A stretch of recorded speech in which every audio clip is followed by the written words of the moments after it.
وزارت کورای داخله از بازداشت یک جوانزن 25 ساله ساکن پایتخت خبر داد که به قلابی عیبدار می شود. به شعبه وزارت کورای داخله یک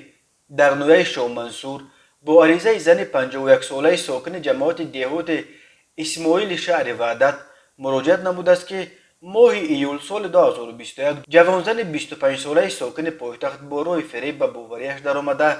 با وعده برای 100 نفر خریده دادن چپته های هواپیما برای سفر از دوشنبه به روسیه از وی 375,000 سومانی گرفته است، ولی این جوانزن وعده خلافی کرده پولهای گرفتهاش را به منفعت شخصی صرف نموده است. روسیه که از 20 مارس سال 2020 به سبب پاندمی کرونا ویروس مرزهایش را برای مهاجران بسته بود، از 1 اپریل به سفر شهروندان تاجیکستان اجازه داد. به دنبال دهها هزار خواهشمند سفر روسیه برای خریدن چپته پرواز